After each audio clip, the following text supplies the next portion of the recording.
Gloire à Dieu. Que Dieu vous bénisse.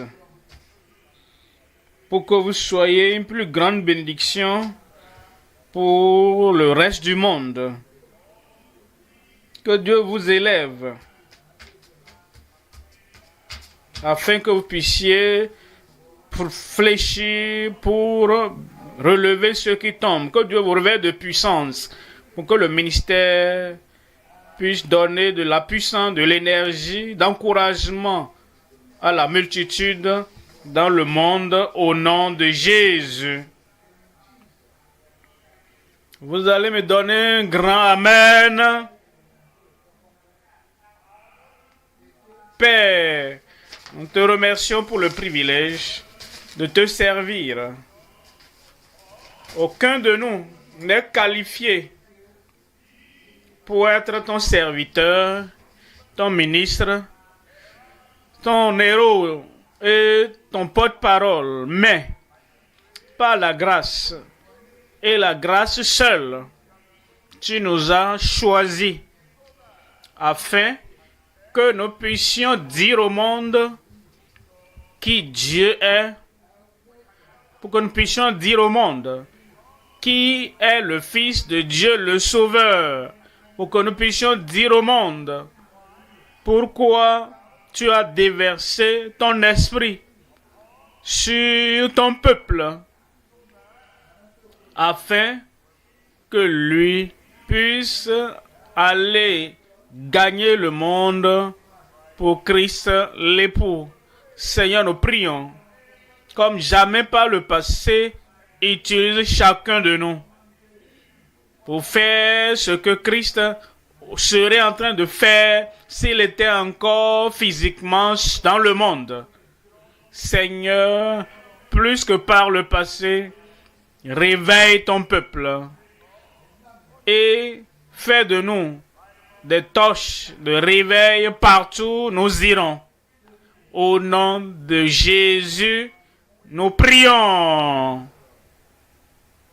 Un bon Amen. Je ne vais pas vous laisser si je n'ai pas un Amen de tonnerre. Maintenant, vous pouvez vous asseoir. Que votre cœur, votre pensée, vos oreilles soient tournées vers la parole du Seigneur en ce moment, en Ézéchiel 37,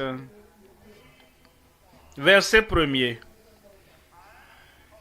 La main de l'Éternel fut sur moi, et l'Éternel me transporta en esprit et me déposa dans le milieu d'une vallée remplie d'ossements.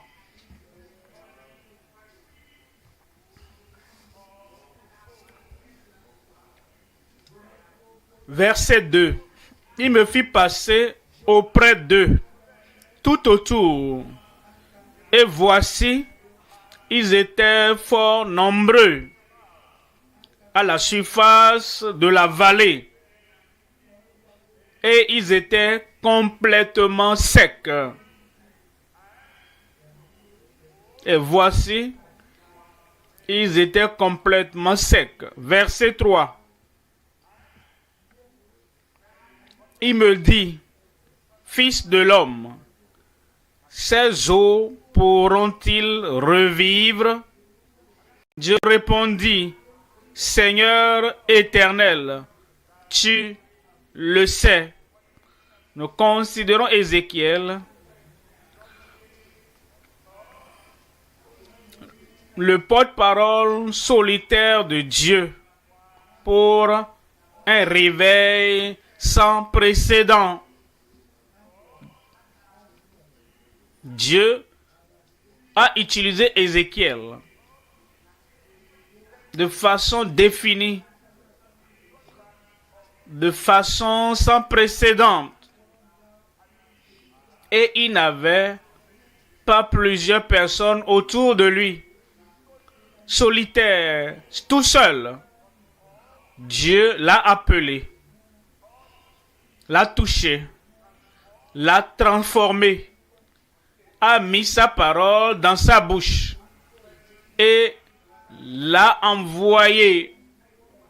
Vous pouvez découvrir que là vous êtes dans le ministère, que vous êtes une voix solitaire. Cependant, vous devez tenir seul, tenir ferme, fixer dans votre pensée ce que Dieu a dit, Dieu le ferait. Et Dieu l'a amené pour lui montrer le lieu du ministère et ceux à qui il devait rendre le ministère. Et il les a vus tels que Dieu le lui montra comme des ossements secs, très secs. Ils étaient dispersés. Et l'Éternel lui a posé la question, ces eaux pourront-ils revivre? Humainement parlant, il pouvait dire non. En voyant ce qu'il a vu, partant de ce qu'il a ressenti, il pouvait dire non. Nous répondons à la question de Dieu, pas avec la perspective humaine, ou la compréhension humaine, ou l'histoire humaine. Nous répondons aux questions de Dieu avec la perspective de Dieu. Alors il dit, je ne dirai pas que je connais la réponse à cette question humainement. Je ne peux pas dire que j'ai de solution à cela. Mais Dieu, tu le sais, tu sais. Et Dieu sait que même si les eaux étaient secs, ils vont revivre. J'ai dit, ils vont revivre. Verset 10. Verset 10. Je prophétisais selon l'ordre qu'il m'avait donné. Et l'Esprit entra en eux. Et ils reprirent vie. Et ils reprirent vie. Et ils se tinrent sur leurs pieds. C'était une armée nombreuse, très nombreuse. Le message, le porte-parole solitaire de Dieu pour un réveil sans précédent. Il y a 3 points à considérer. Premièrement, l'évangéliste averti et avertissant, porteur d'un message durable.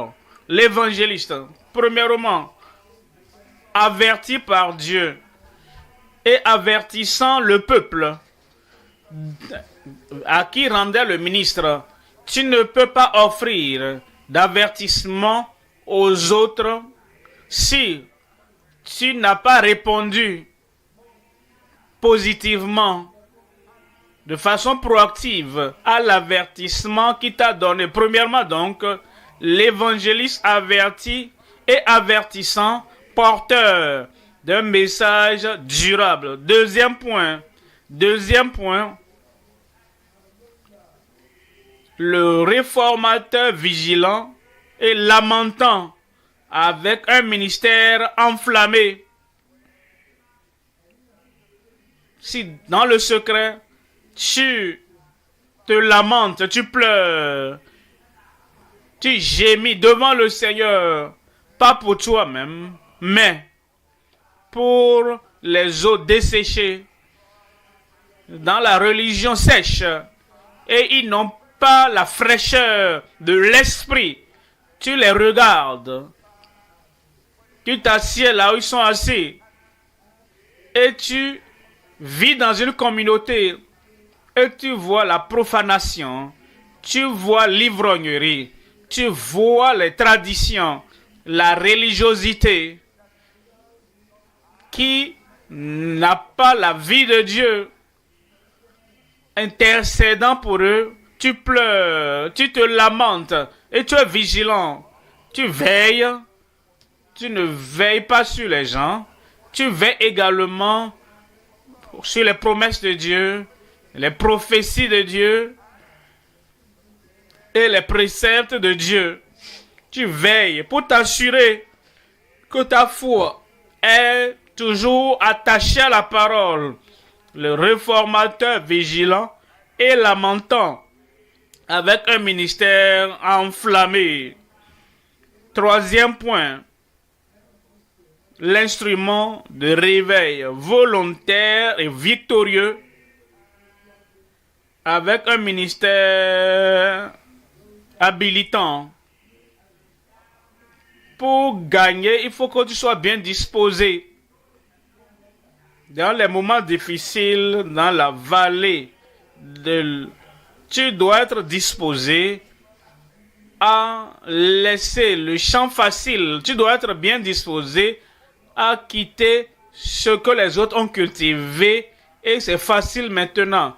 Leur parler, les gens sont déjà réveillés, les gens sont déjà debout et tout le monde va vouloir aller là-bas. Mais pour que tu sois bien disposé pour aller dans la vallée des eaux desséchées et être disposé à aller tout seul et déclarer la parole de Dieu telle qu'il m'a ordonné. Cette bonne volonté est ce qui attire la puissance de Dieu du ciel et fait de toi un réformateur victorieux et un évangéliste habilitant. L'instrument de réveil volontaire victorieux avec un ministère habilitant. Revenons au premier point. Premier point, l'évangéliste averti et avertissant, porteur d'un message durable. En Ézéchiel, chapitre 3, lisons à partir du verset 17. Fils de l'homme, je t'ai établi, sentinelle, je t'ai établi comme sentinelle. Je n'ai pas fait de toi un philosophe. Je n'ai pas fait de toi un psychologue. Je n'ai pas fait de toi un politicien. Je ne t'ai pas établi un négociateur. Je t'ai établi comme sentinelle sur la maison d'Israël. Tu écouteras la parole qui sortira de ma bouche et tu les avertiras de ma part. Il y a 3 éléments dans ce premier point. Premièrement, le premier élément, le mandat de l'évangéliste averti. Deuxièmement, le message de l'évangéliste avertisseur. Troisième élément, le modèle de l'évangéliste en action. Premier élément, le mandat de l'évangéliste averti. Dieu a donné un mandat, mais il a donné le mandat avec un avertissement. Il a averti. Je t'ai établi comme sentinelle. Sentinelle sur la maison d'Israël. Pas seulement sur la tribu de Juda ou la tribu de Benjamin. J'ai fait de toi sentinelle, pas seulement pour la tribu d'Issachar, mais pour toute la maison d'Israël. Pense à ton mandat, prends soin de ton mandat et couvre ton mandat, protège le mandat. Et je t'ai donné la parole, sentinelle, veille sur ma gloire, veille sur la parole, veille sur le peuple, et veille, sentinelle, veille sur toi-même. Vous savez, parfois, lorsque le moi, naturellement, veut l'aisance, le confort, veille.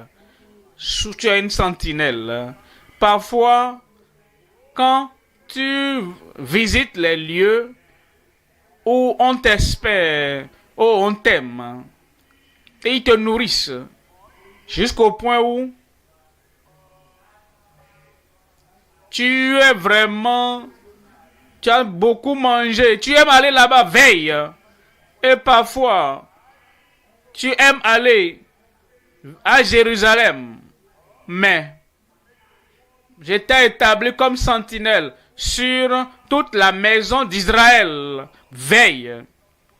Ce n'est pas ce que tu aimes faire, ce que tu veux faire, là où tu veux aller. Veille sur l'appel qui t'a donné, le mandat de l'évangéliste averti.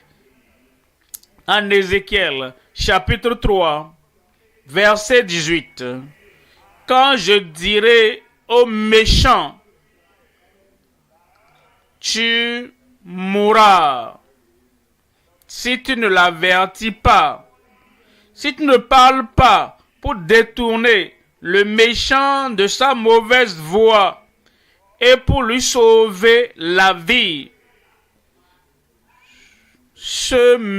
pour lui sauver la vie, l'avertissement est pour sauver la vie. Tu avertis le pécheur, tu avertis le Jonas, tu avertis le Démas, tu avertis le Judas, tu avertis le rétrograde, tu avertis le peuple qui n'a jamais connu le Seigneur. L'avertissement, c'est pour sauver la vie.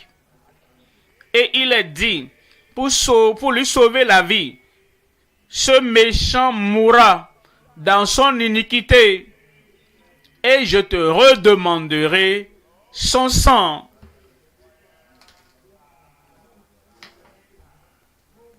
Ça, c'est l'avertissement que Dieu a donné à la sentinelle. Verset 20. Si un juste se détourne de sa justice et fait ce qui est mal, je mettrai un piège devant lui. Comprenez? Dieu lui-même, pour secourir les périssants, pour secourir les perdus et secourir les rétrogrades qui étaient juste avant. Et le monsieur se dit, la vie va bien, tout va bien. Dieu dit, je mettrai une pierre d'achoppement devant lui. Est-ce qu'il ne va pas tomber? Est-ce qu'il ne va pas tomber? Oui. Afin qu'il puisse revenir en lui-même. C'est pourquoi Dieu permet certaines choses d'arriver dans la vie d'un rétrograde. Et je mettrai un piège devant lui. Parce que tu ne l'as pas averti. Ézéchiel, si tu dis, je ne peux pas avertir l'homme, la femme, il est juste, elle est juste, elle a une Bible, il a tous ses messages, il sait ce qu'il fait. S'il veut mener la vie de justice, il sait. Alors, je n'ai pas besoin de l'avertir. Ministre, ami, ministre, frère, ministre, sœur, tu sais quoi? Tu as peur de leur visage. Tu as peur de leur mine. Tu as peur de leur réaction contre toi. Si tu ne l'avertis pas, c'est pourquoi tu dis, ils savent ce qu'ils font. Ils connaissent la Bible, ils connaissent les doctrines. Et Dieu dit, si tu n'avertis pas l'homme qui était juste avant, la femme qui était avant juste, il ou elle mourra dans son péché. On ne parlera plus de la justice qu'il a pratiquée et on ne s'en souviendra plus. Alors marquez cela. Les saints, marquez cela s'il vous plaît. Vous savez, il y a des gens qui ont ce concept-là. Oh, j'étais juste tout ce temps-là. Alors, ainsi était Jonas. Oh, j'étais laborieux pendant tout ce temps. Ainsi en était-il de ceux qui nous ont dévancés. Si je triche un peu maintenant, si je passe par un raccourci un peu maintenant, si je suis un peu rebelle maintenant, si je fais ce que je veux un peu maintenant, Dieu sait ce que j'ai fait. Regardez la parole de Dieu. Le Seigneur dit, on ne parlera plus de la justice qu'il a pratiquée. Et je te redemanderai son sang.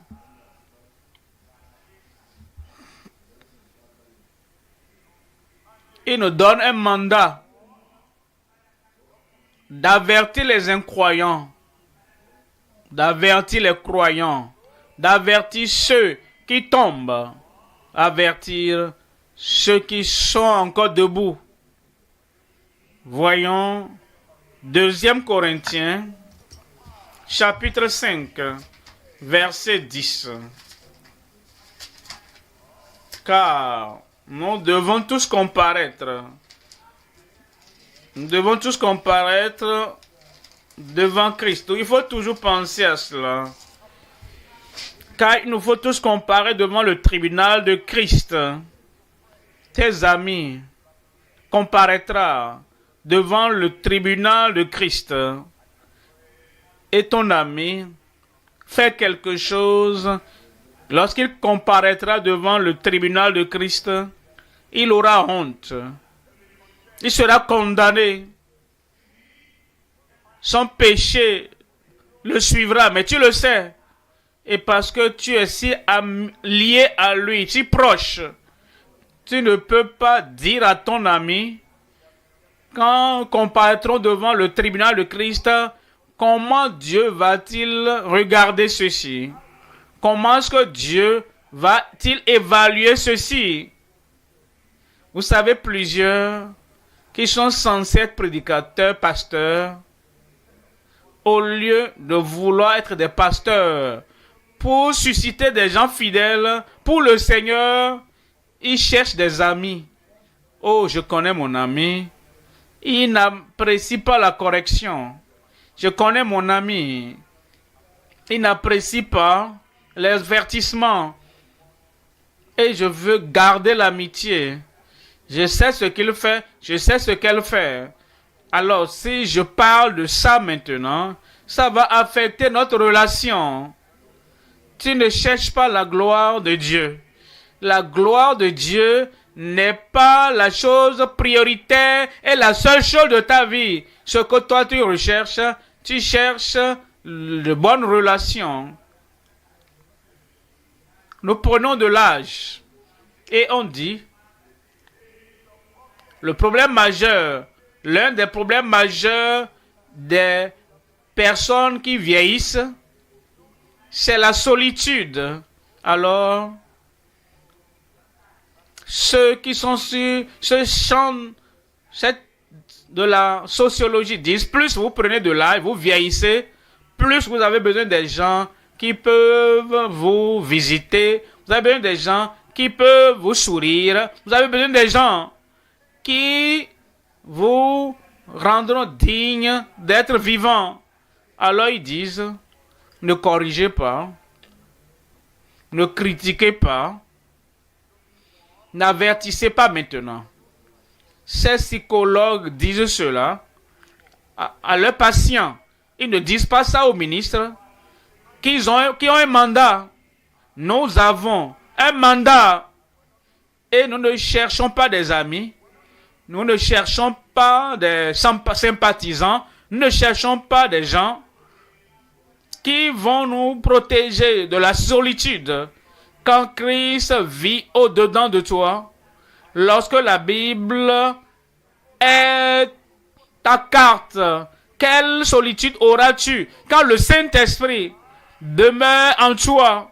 Quelle solitude auras-tu lorsque Dieu, le Dieu Tout-Puissant, dit: j'habiterai au milieu d'eux, je marcherai avec eux, je serai leur Dieu et ils seront mes fils et mes filles. Quelle solitude espères-tu? Alors, ne dis pas: ah, je ne peux pas avertir mon ami, je ne peux pas avertir ses associés proches, parce que s'ils m'abandonnent, oh, je suis foutu. Si tu es un vrai croyant, tu ne parleras pas comme ça. Il dit: car il nous faut tous comparaître devant le tribunal de Christ, afin que chacun reçoive selon le bien ou le mal qu'il aura fait, étant dans son corps. Mon ami, tu es là? Mon corps. Tout ce qui compte, c'est mon esprit, ma langue. Tout ce qui compte, c'est mon cœur. Vous savez, c'est de l'abondance du cœur que la bouche parle. Il y a des gens qui divisent leur corps, ce qu'ils font de leurs mains, ce qu'ils prennent avec leurs mains, ce qu'ils touchent avec leurs mains, ou le mouvement corporel qui donne ou lance des pensées pécheresses dans la vie de l'autre, dans l'autre femme, et disent: ah, c'est seulement le corps. Quelqu'un dit: ce sont des tissus. Ça ne compte vraiment pas. Toucher, presser, exposer, ce n'est pas grand chose. Dieu n'a pas dit ça. Les prédicateurs, vous ne connaissez pas la parole de Dieu, c'est une pitié. Il dit: quiconque, afin que chacun reçoive selon le bien ou le mal qu'il aura fait, étant dans son corps. Que ce soit bien ou mauvais. Verset 11. Verset 11. Connaissant donc la crainte du Seigneur. Nouveau Testament. Connaissant donc le jugement de Dieu. Nouveau Testament. Connaissant donc la crainte, la terreur du Seigneur. Nous cherchons à convaincre les hommes. Dieu nous connaît. Et j'espère que dans vos consciences, vous nous connaissez aussi.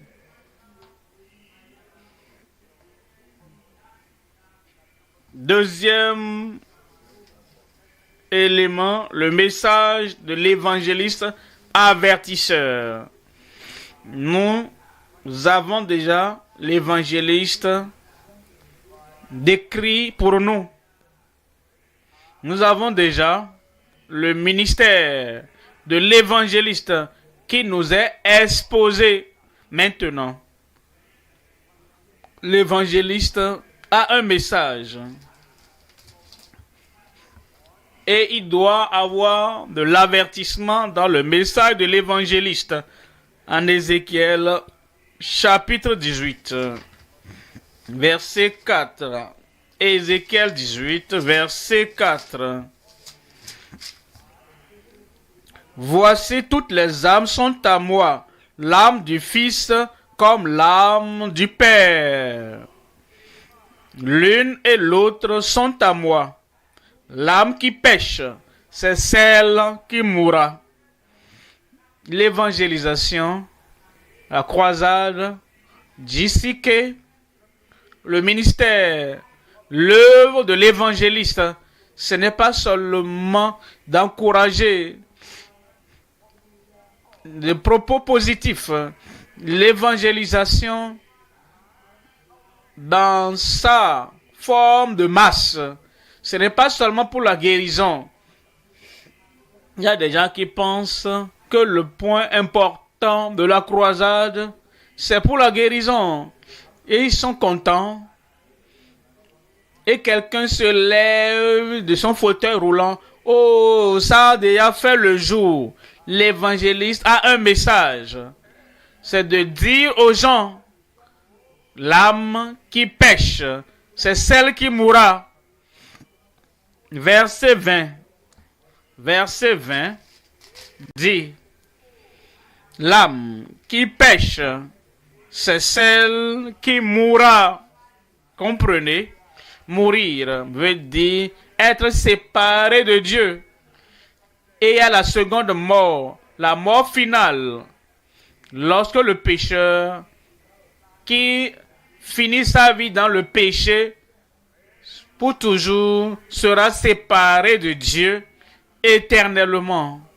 Maintenant, il dit, l'âme qui pêche, c'est celle qui mourra.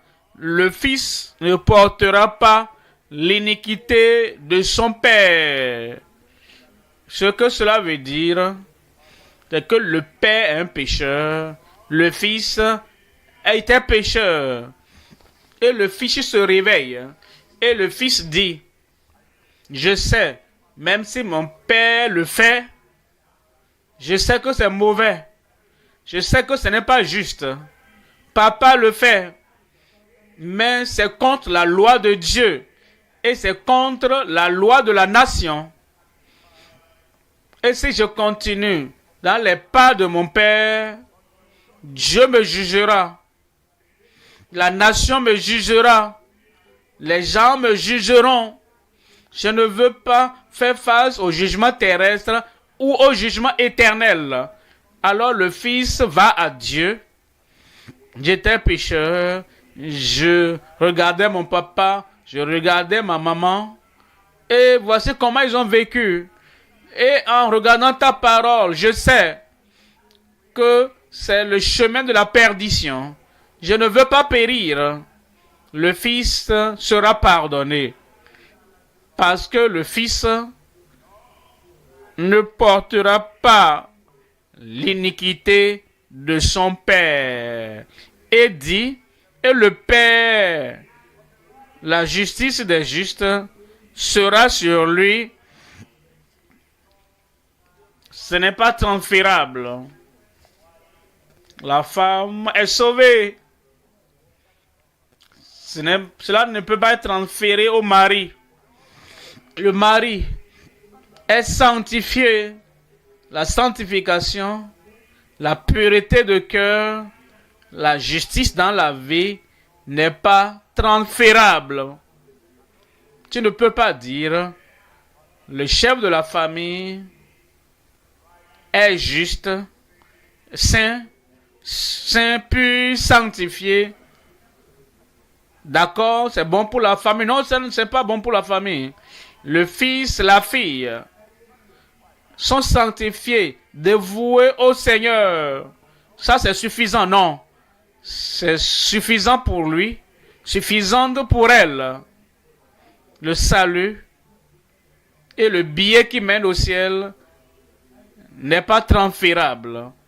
Alors il dit, la justice du juste sera sur lui.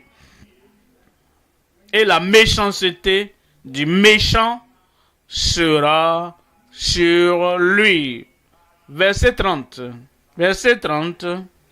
C'est pourquoi je vous jugerai chacun selon ses voies. Maison d'Israël, dit le Seigneur. Seigneur, je pensais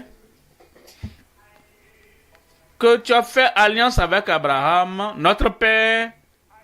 Je pensais qu'Abraham est ton ami. Oui, mais la justice d'Abraham ne sauvera pas les enfants d'Abraham. Chacun doit venir à Dieu de lui-même. Alors il continue en disant, chacun selon ses voies, dit le Seigneur, l'Éternel, revenez et détournez-vous de toutes vos transgressions, afin que, comme soulignez cela, toutes vos transgression. Ceux qui pensent, qui se repentent. Il y a certains péchés que les gens commettent pendant que c'est privé et secret. Personne ne le sait. Personne ne peut les discipliner pour cela. Personne ne peut les juger, les critiquer pour cela. Ils continuent à faire ça. Après tout, c'est secret. Mais les péchés publics, ceux qui sont connus, ça me causera des problèmes. Si ma femme sait ça, j'aurai des problèmes avec elle. Alors ceux-là,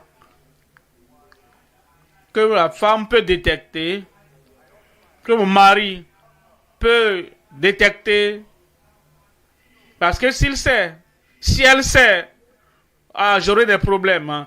Et on se repent de ça. Mais ceux-là, ce n'est pas possible que ma femme puisse connaître cela. Ce n'est pas possible. Pour que mon mari puisse connaître cela. Et si elle me demandait, je le ferai taire. Moi.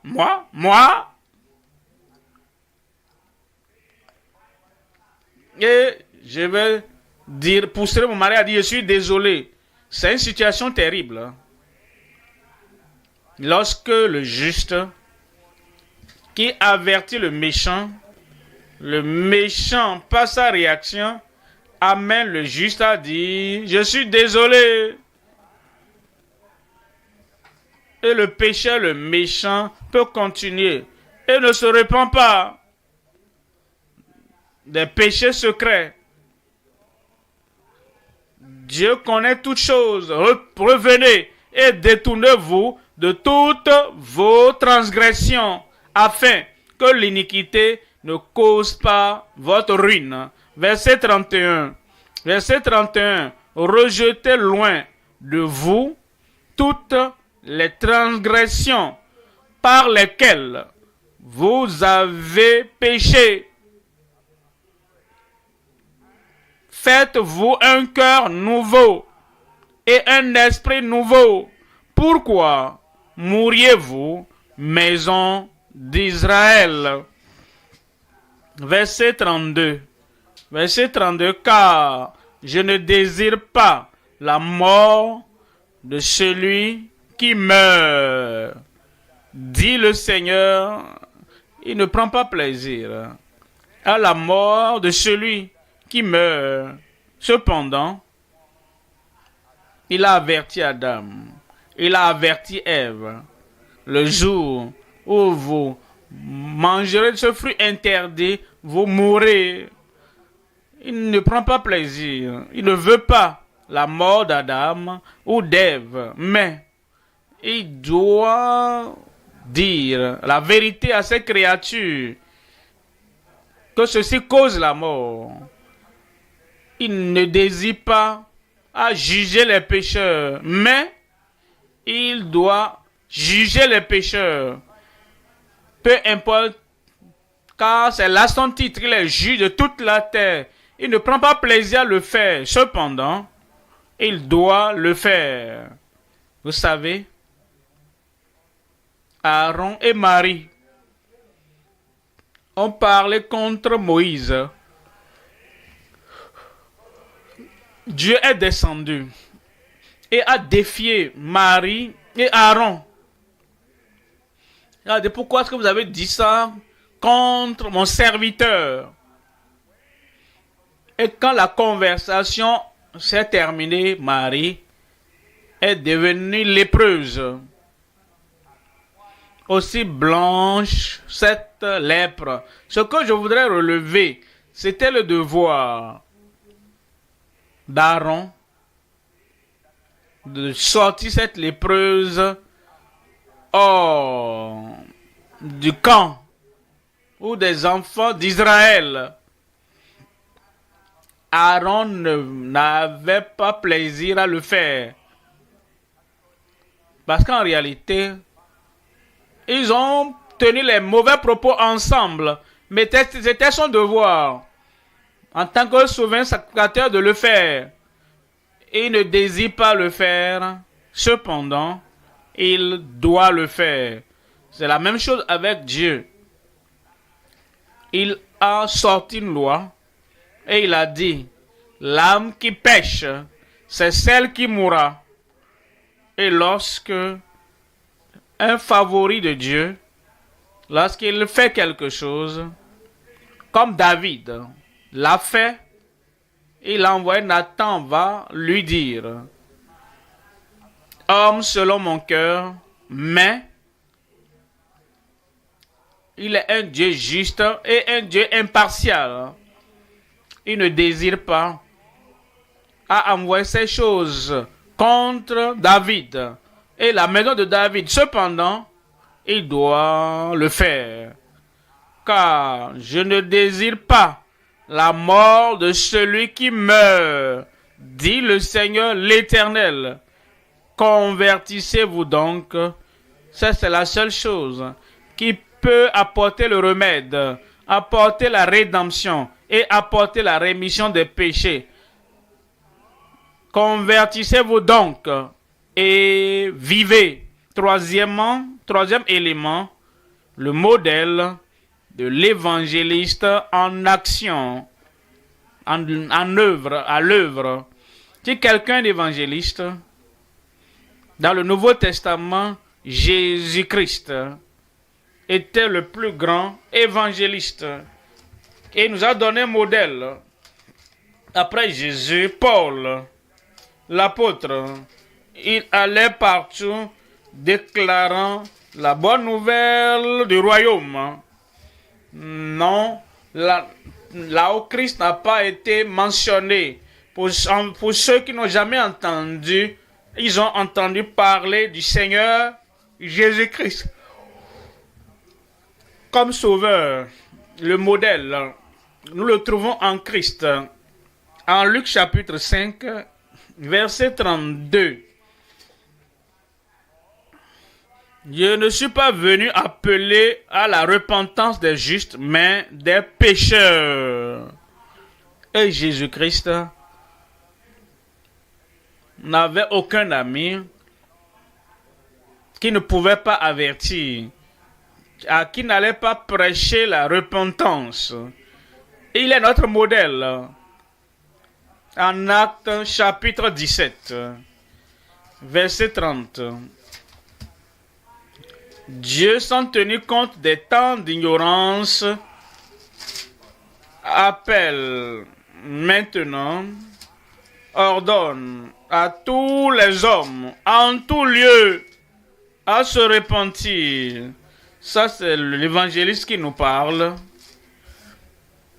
Le plus grand évangéliste, en dehors de Christ dans le Nouveau Testament, dans le monde, dit maintenant, Dieu, sans tenir compte des temps d'ignorance, annonce maintenant à tous les hommes, en tout lieu, qu'ils aient à se repentir. Verset 31, parce qu'il a fixé un jour où il jugera le monde selon la justice, par l'homme qu'il a désigné, ce dont il a donné à tous une preuve certaine, en le ressuscitant des morts.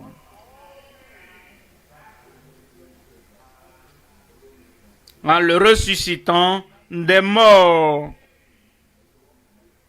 Deuxième point,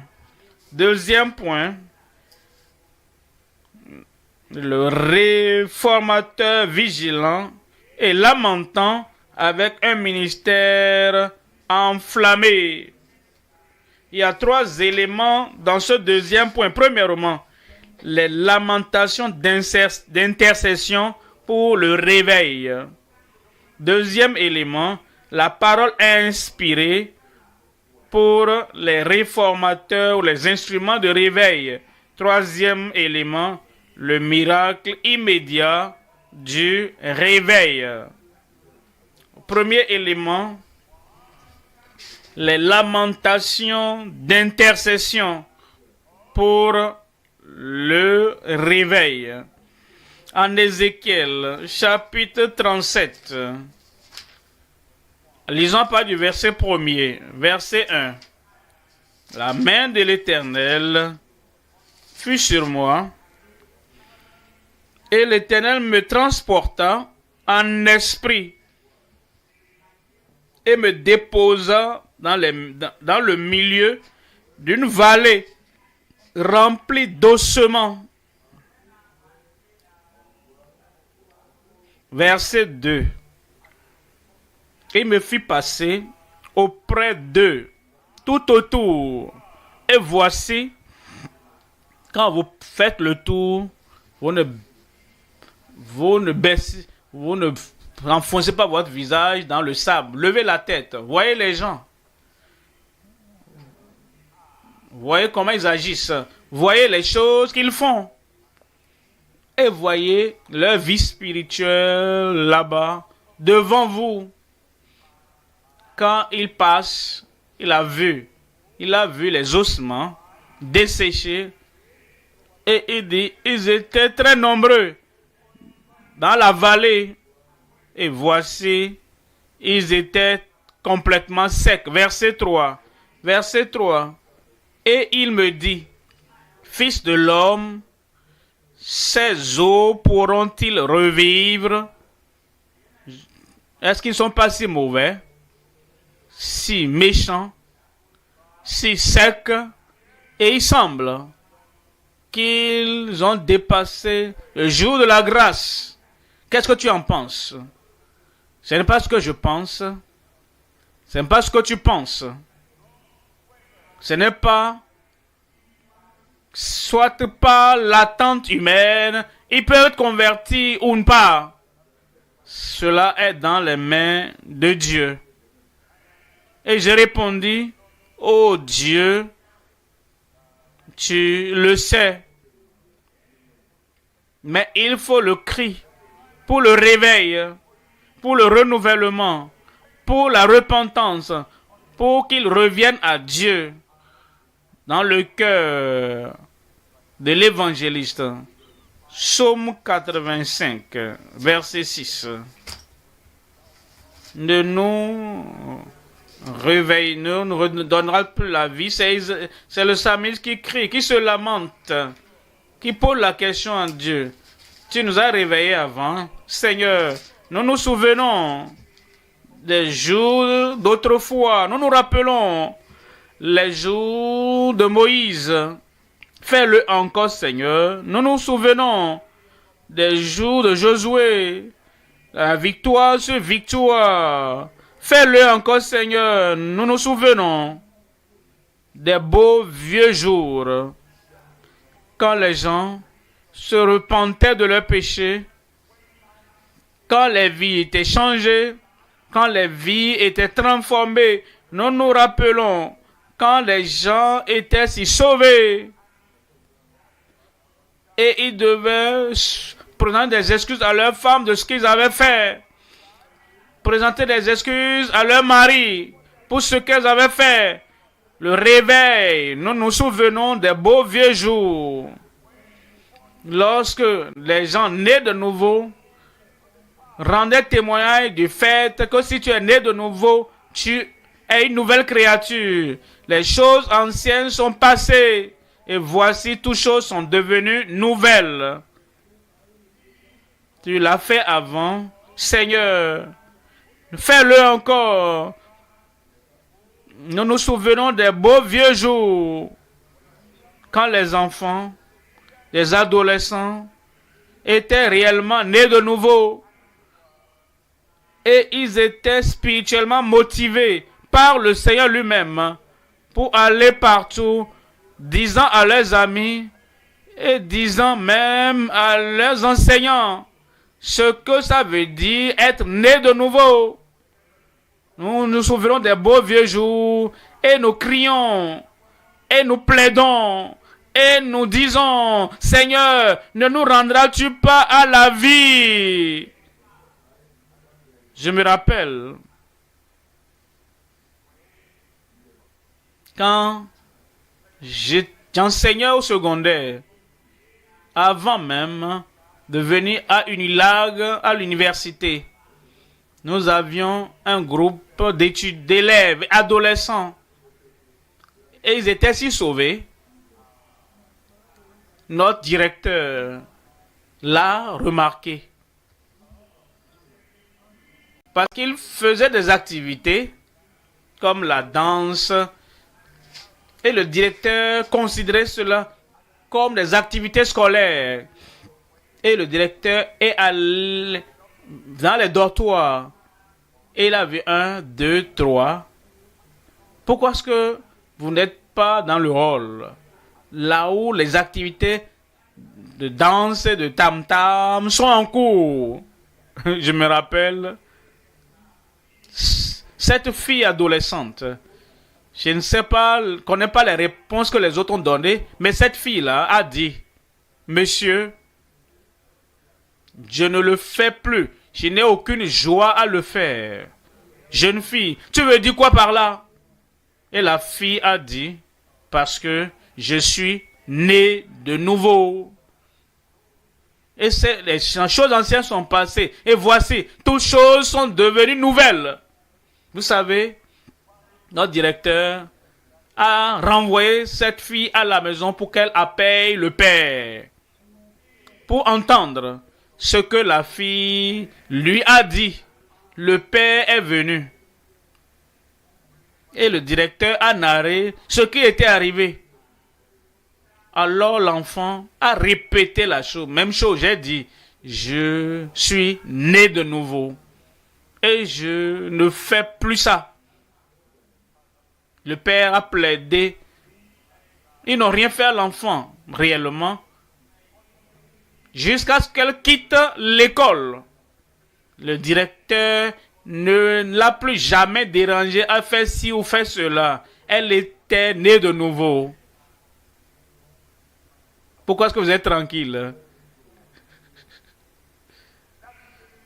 En ce moment, vous savez, parce que vous savez, c'est depuis ce temps-là, avant même que la vie profane ne commence en 1973, 68, 69, 70, 71, 72, avant que je ne vienne à Lagos, je prêchais déjà la repentance.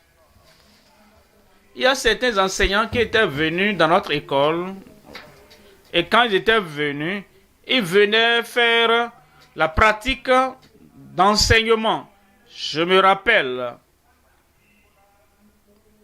cet enseignant stagiaire qui venait faire la pratique, elle est venue avec toutes ces choses. Né de nouveau, né de nouveau, né de nouveau, disait-elle.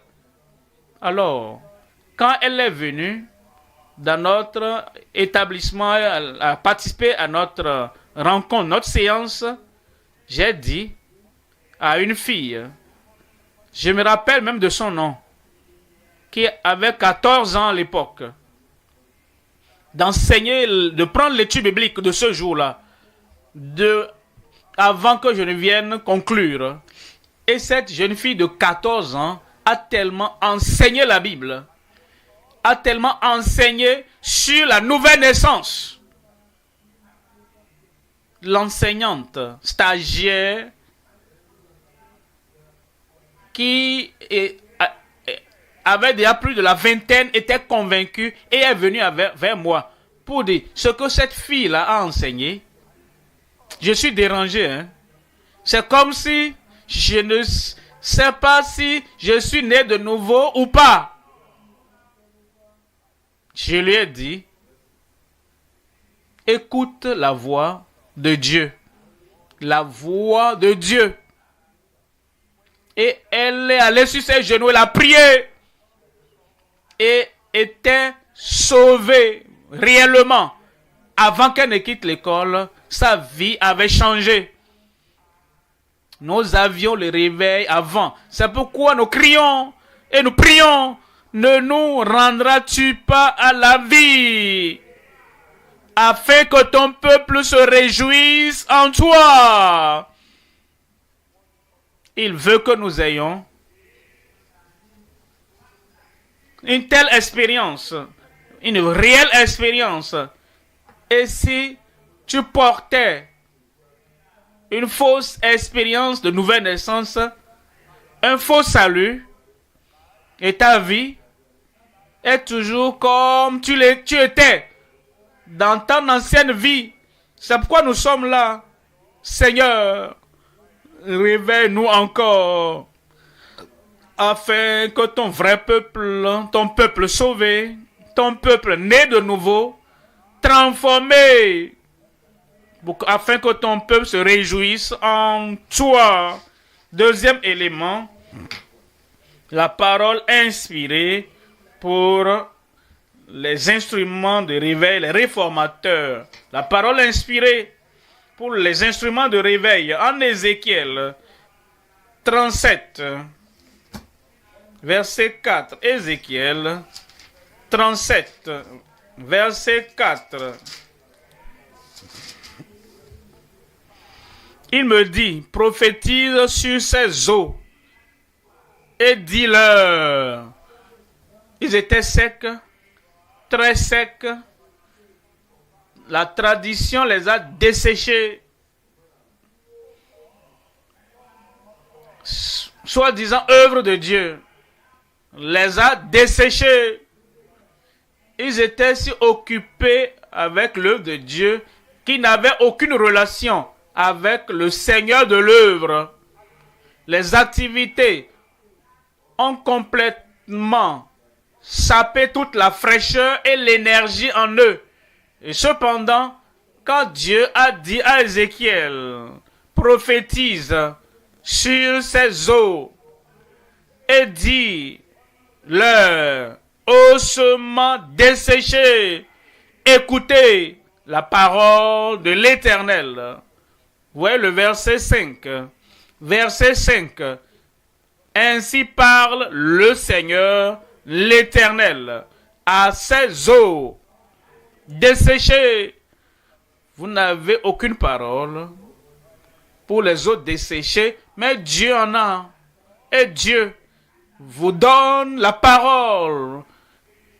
Et c'est la parole qu'il donne, que vous déclarez, que vous professez, que vous proclamez. C'est cette parole, la seule parole qui peut amener ces eaux desséchées à revivre. Voici, je vais faire entrer en vous un esprit et vous vivrez. Verset 6. Verset 6. Je vous donnerai des nerfs. Je ferai croître sur vous de la chair. Je vous couvrirai de peau. Je mettrai en vous un esprit et vous vivrez. Et vous saurez que je suis l'Éternel. Vous comprenez? Ézéchiel ne pouvait pas le faire. Le réveil, c'est l'œuvre de Dieu, c'est pas l'œuvre d'un homme. Rassembler ces eaux, ce n'est pas l'œuvre d'un homme, c'est l'œuvre de Dieu. Mettre la chair sur eux, la fraîcheur sur eux, ce n'est pas l'œuvre de l'homme, c'est l'œuvre de Dieu. Fait entrer l'esprit en eux, afin qu'ils se lèvent et vivent. Ce n'est pas l'œuvre de l'homme, c'est l'œuvre de Dieu. Et il dit, et vous saurez que je suis l'Éternel. Verset 7.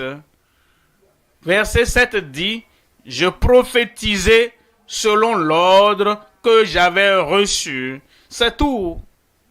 Je prophétisais selon l'ordre que j'avais reçu. L'évangéliste, l'homme de réveil, le réformateur, le prédicateur doit prêcher tel que Christ, le Seigneur de l'œuvre, l'a ordonné. Une fois que nous regardons les visages des gens et une fois que nous voyons, nous observons les réactions des gens et nous détournons nos yeux de Christ et nous craignons les visages durs des gens, ce serait comme quand Pierre est sorti de la barque. Quand Jésus a dit « Viens », et il est sorti de la barque et il marchait sur la mer, faisant ce qu'il n'a jamais fait, ce que personne en dehors de Jésus n'avait jamais fait. Mais quand il a détourné les regards de Christ et il regardait les vagues, la tempête, il a commencé à s'enfoncer. Quelle leçon pour les prédicateurs, ceux-là, dans chaque assemblée, qui ne veulent pas que tu mentionnes le péché. Ils ne veulent pas que tu mentionnes et que tu parles du mal du pays. Et une fois que tu le fais, comme Dieu te l'a ordonné, ils commencent à s'agiter. Et ils font des choses. Et si tu regardes, c'est bon de les regarder, mais tu ne dois pas baisser la tête. Regarde-les. Mais une fois que tu les regardes, et tu as peur, tu vas commencer à t'enfoncer. Tu regardes les visages de Pierre, les visages de tempête, et ceux qui ne veulent pas qu'on expose le péché, et tu ne fais pas ce que tu dois faire. Mais Ézéchiel a dit, je prophétisais selon l'ordre que j'avais reçu. Et comme je prophétisais, il y eut un bruit. Et il dit, et voici, il se fit un mouvement, et les eaux s'approchèrent les uns des autres. Ça s'est passé là-bas, et ça va arriver encore. Verset 8. Dans le verset 8, je regardais et voici, il leur vint des nerfs, la chair crue et la peau les couvrit par-dessus. Mais il n'y avait point en eux d'esprit. Verset 9. Verset 9. Il me dit, prophétise et parle à l'esprit, prophétise, fils de l'homme, et dit à l'esprit, ainsi parle le Seigneur. Viens des quatre vents, souffle sur ces morts et qu'ils revivent. Et ils vivront. Nos aigris vivront. Parce que nous avons la parole de Dieu. Et nous prêchons, nous proclamons cette parole de Dieu sans crainte, sans faveur. Troisième élément, le miracle immédiat. Ézéchiel, verset 10. Ézéchiel, verset 10. Je prophétisais selon l'ordre qu'il m'avait donné. Et le souffle vint en eux, un bon amen. Et l'esprit entra en eux, et ils reprirent vie, et ils se tinrent sur leurs pieds. C'était une armée nombreuse, très nombreuse. Comment ça s'est passé? Pour que les assemblées, là où il y a le peuple de Dieu, est desséché, épuisé, complètement sec, et ils n'ont aucune fraîcheur dans leur âme, dans leur esprit. Comment ça se passe? la conversion authentique se produit. Comment ça se passe? Pour que la vraie sanctification se produise. Comment cela se passe? Pour que les gens sauvés, sanctifiés, soient baptisés, immergés, enveloppés, revêtus de la puissance d'en haut par le ministre, le messager, déclarant ainsi par le Seigneur. Pas de la psychologie, pas une relation sociale, et non, bien sûr, en s'excusant d'avoir prêché la repentance. Ce n'est pas que, bon, nous cherchons des amis, et ces amis, s'ils entendent toute la vérité, ils ne seront plus nos amis. Non, mais nous devons écouter la parole venant de Dieu et nous devons la déclarer. Et déclarer ce que Dieu a dit. Ce que Jésus allait prêcher s'il était ici sur la terre.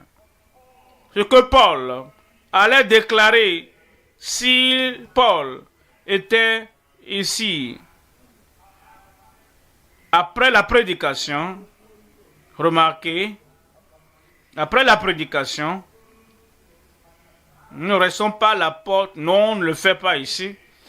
Et nos membres s'alignent en sortant et nous disons, oh merci, c'est un bon message. Et si quelqu'un vient et il dit, pasteur, je suis surpris, tout ce que tu disais durant le culte, c'était mauvais, hein? Est-ce que tu as des gens dans l'assemblée comme moi? Parce que tu ne faisais que lever la main vers moi, l'âme qui pèse, c'est celle qui mourra. Est-ce que tu entends quelque chose sur mon compte? Qu'est-ce que toi tu vas dire, prédicateur? Après le culte, on veut qu'il porte le message à Dieu dans la prière. Nous ne cherchons pas leurs félicitations. Oh, nous sommes contents de vous. Nous ne cherchons pas. Oh, si nous devons nommer notre pasteur, oh, tu seras le premier sur la liste. Nous allons voter pour toi, non. On n'a pas ce système de vote ici. C'est pourquoi nous sommes libres de déclarer la parole de Dieu telle que nous devrions. Et si vous le faites, vous prêchez, vous priez, tel que vous devez prier, dirigé par le Seigneur. Une grande armée va se lever et viendra dans le royaume et ils vont œuvrer dans le royaume au nom de Jésus. Pourquoi l'amen si faible comme ça? Troisième point maintenant. L'instrument de réveil volontaire et victorieux avec un ministère habilitant. La bonne volonté et la victoire l'accompagnent. Vous devez être bien disposé à porter votre croix. Vous devez être bien disposé à renoncer au moi. Et en renonçant au moi, il y a le renoncement de soi en tant que croyant, en tant que chrétien. Mais il y a également le renoncement de soi du prédicateur. Il y a certaines personnes là-bas, s'ils sont les financiers de ton église, et tu sais qu'ils ont des squelettes dans leur garde-robe, tu le sais, certains dans l'église t'écrivent, pasteur, qu'est-ce que tu fais par rapport à tel homme? Il fait beaucoup dans notre église. Il contribue énormément dans notre église. Il est actif. dans notre église, il porte le fardeau, l'œuvre, le fardeau financier de l'église sur sa tête. Mais, vous savez, pasteur, prédicateur, nous le connaissons. Dans sa famille, sa femme est comme son esclave, une serpillère. Et sa femme ne peut pas venir vers toi parce que tu considères son mari hautement à cause de son argent. Maintenant, te voilà. Est-ce que tu es bien disposé à parler à ce financier directement? Est-ce que tu es bien disposé à lui dire, ton argent ne va pas te donner une place au ciel. Ton service ne va pas te donner le ciel. Ou lorsque la femme, le mari, lorsqu'ils viennent en conseil. Parce que la femme est si battue, pas physiquement peut-être, mais elle est fatiguée. Et même si mon mari a dit, si tu dis à l'église ce qui se passe à la maison, ça veut dire que tu mets fin au mariage, mais elle est fatiguée. Et elle vient avec le mari. Elle narre tout ce qui se passe dans la famille. Et tu regardes le mari. Qu'est-ce que je vais dire à cet homme? Et je connais son tempérament. S'il se fâche, il va couper la corde entre lui et l'église.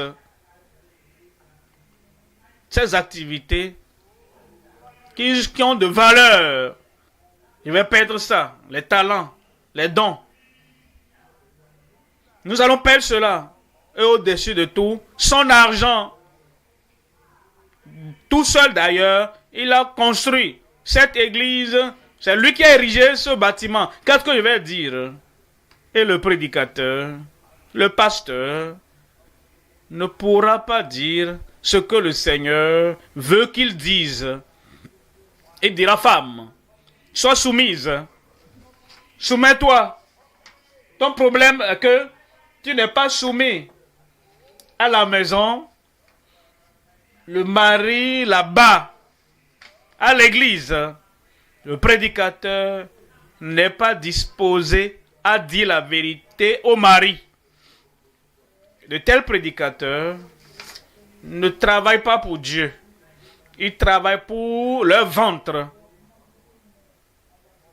Si la parole de Dieu est la parole de Dieu, si le standard de la parole de Dieu est tel qu'il est révélé, prédicateur, vous allez mourir dans ce type de conseil hypocrite. Vous ne pouvez pas aller au ciel. Parce que vous mettez du côté de l'oppresseur contre l'oppressé. Il faut la bonne volonté avant de pouvoir gagner en tant qu'instrument de réveil réformateur avec un ministère habilitant. Il y a 3 éléments. Premièrement, le réveil promis de sa nation humiliée. Deuxième élément, la repentance prophétisée des nations païennes. Troisième élément, le précieux renouvellement de la nation sainte. Premier élément, Ézéchiel, chapitre 36, verset 25. Lorsque vous prêchez ce que vous devez prêcher, lorsque vous exposez la chose de façon intrépide, je répandrai sur vous une eau pure et vous serez purifiés. Dieu vous purifierait de toutes vos souillures et de toutes vos idoles.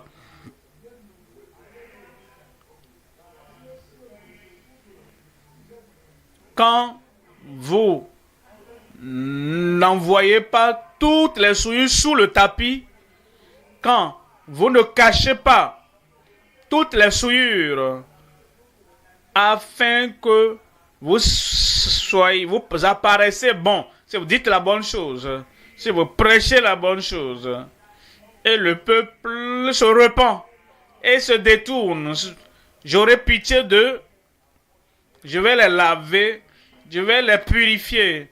Verset 26, il dit, je vous donnerai un cœur nouveau. Si nous ne sommes pas sincères, est-ce qu'on peut avoir des cœurs nouveaux? Si nous cachons les choses sous les tapis et nous prions, est-ce que nous pouvons avoir des cœurs nouveaux?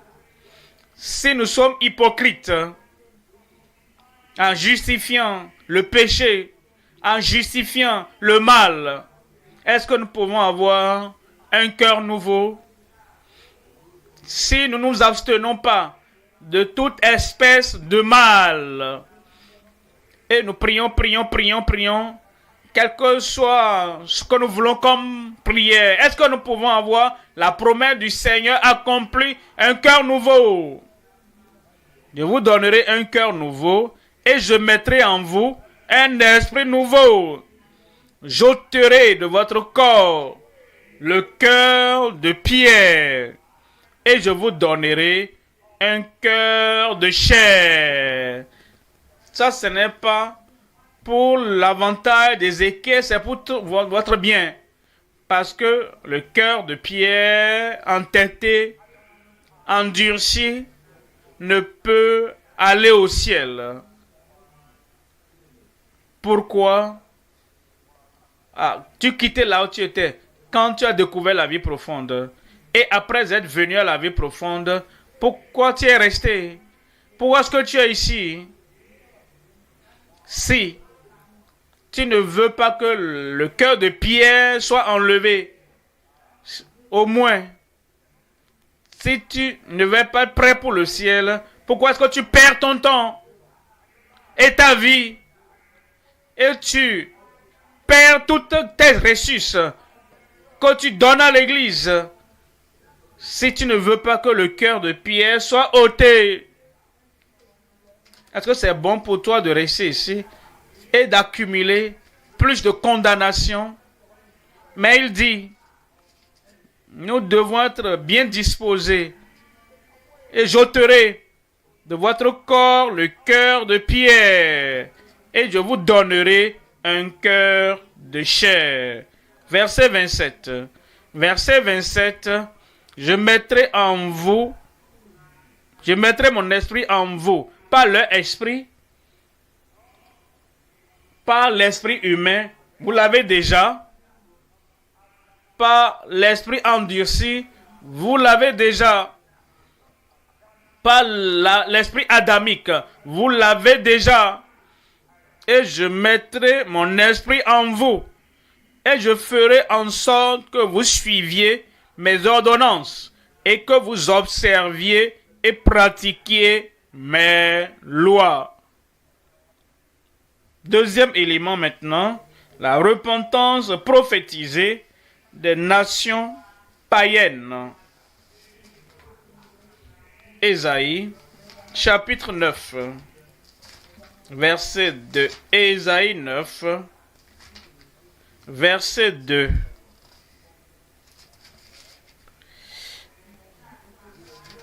Le peuple qui marche dans les ténèbres a vu une grande lumière. Nous avons vu la lumière. Et tu verras une plus grande lumière au nom de Jésus. Le peuple qui marchait dans les ténèbres voit une grande lumière. Sur ceux qui habitaient le pays de l'ombre de la mort, une lumière resplendit. Verset 1. C'est lorsque tu laisses ta lumière luire devant les hommes, devant les païens, devant toutes ces nations, qu'ils verront la lumière. Et ils vont se demander, mais comment cela t'est arrivé? on visitait les mêmes femmes avant, on se croisait sur les femmes là-bas.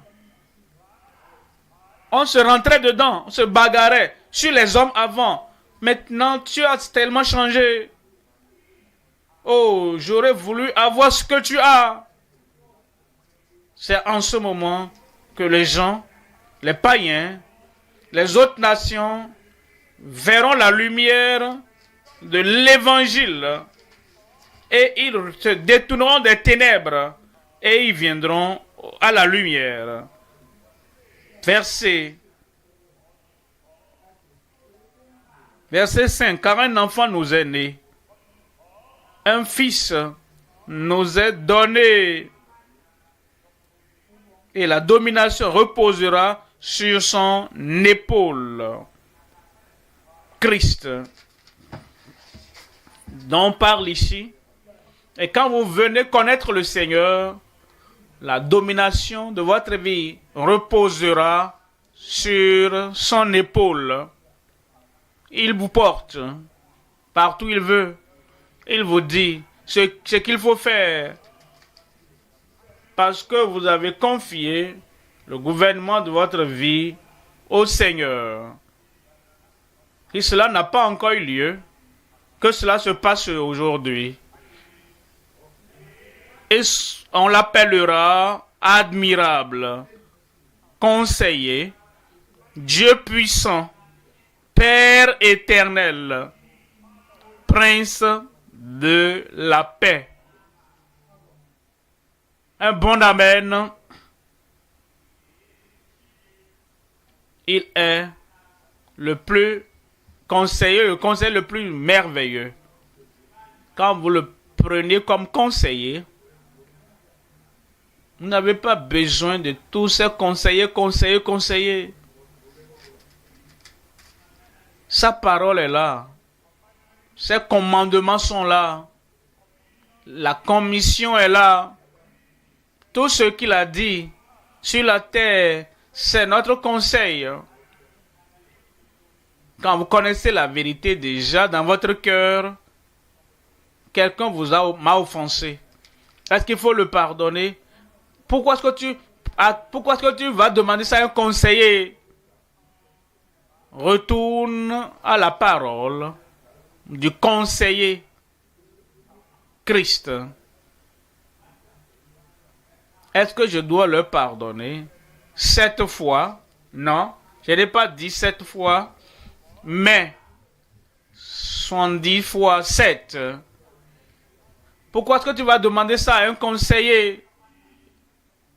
Et son nom, on l'appellera admirable, conseiller. Vous savez, oh, ce monsieur a dit quelque chose. Et je n'aime pas confesser, mais je suis en colère. Pasteur, je suis venu pour le conseil. Est-ce que ce serait bon de me fâcher? Et la colère, pour qu'elle se transforme en animosité.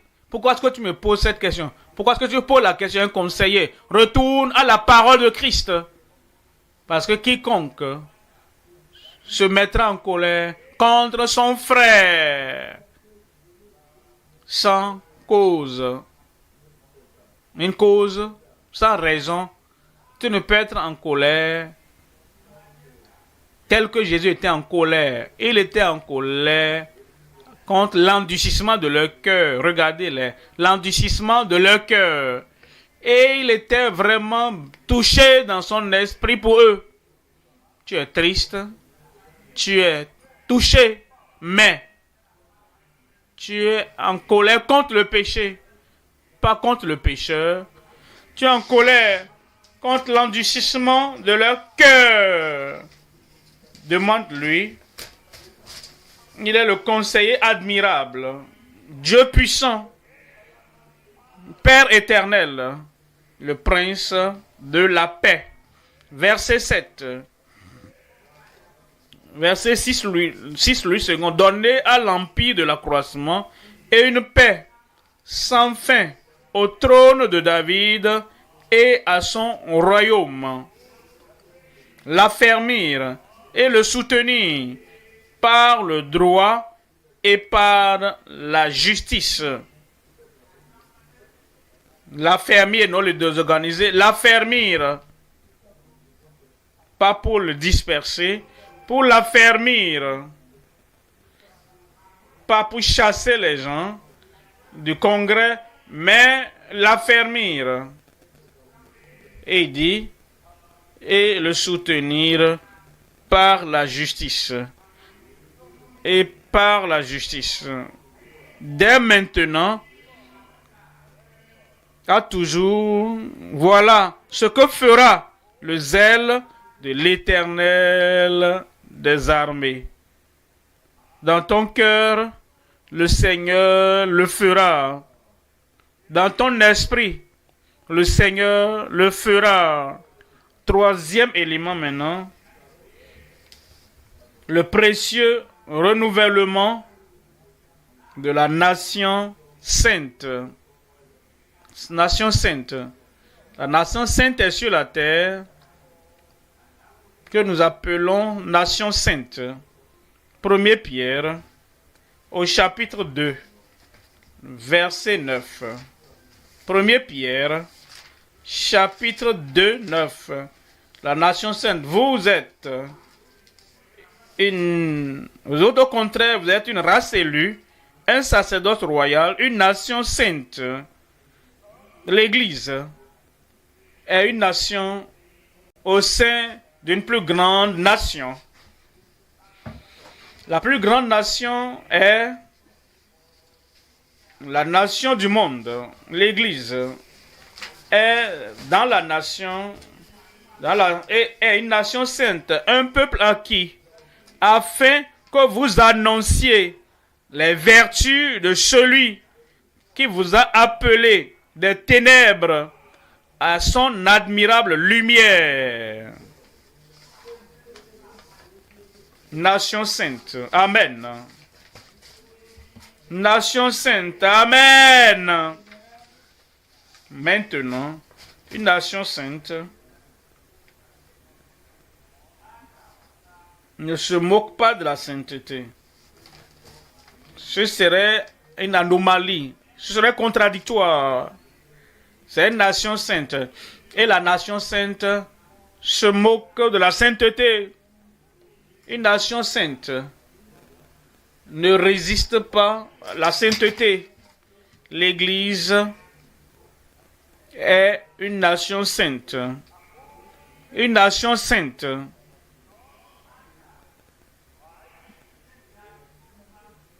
N'insulte pas, n'assaille pas, ne parle pas mal, ne rejette pas, ne se rebelle pas contre les prédicateurs de la sainteté. Est-ce que nous ne sommes pas une nation sainte? Et il nous a appelés à être une nation sainte. Nous aimons la sainteté. Nous prions pour recevoir la sainteté. Nous jouissons de la sainteté. Nous prenons plaisir à parler de la sainteté. Après tout, nous sommes une nation sainte. Le renouvellement précieux de la nation sainte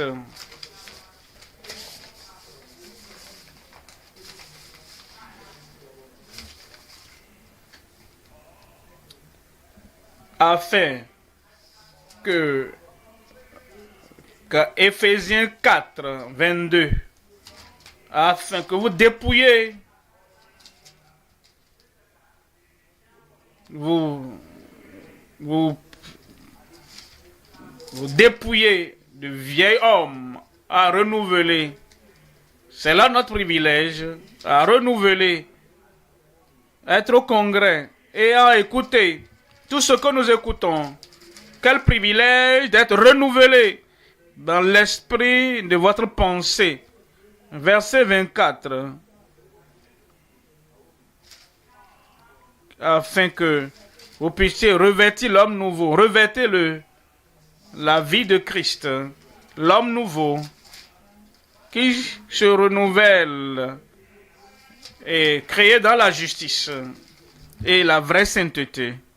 Je prie que le Seigneur renouvelle, réveille, raffine, reforme notre homme intérieur, nos vies en général, totalement au nom de Jésus. Renouvellement. Et il le fera. J'ai dit, il le fera. Tu dois crier au Seigneur. Tu es bien disposé afin que tu sois un ministre victorieux, un réformateur victorieux, renouvelé comme faisant partie de la nation sainte. Levons-nous maintenant et nous allons prier. Invoque le Seigneur. Un vrai enfant de Dieu n'a rien à faire avec la colère, l'animosité, l'hypocrisie. Un vrai enfant de Dieu n'a rien à faire avec la rébellion, avec le cœur de pierre. Le vrai enfant de Dieu accepte l'avertissement. Et nous sommes disposés afin de gagner, tel que réveiller, reformer,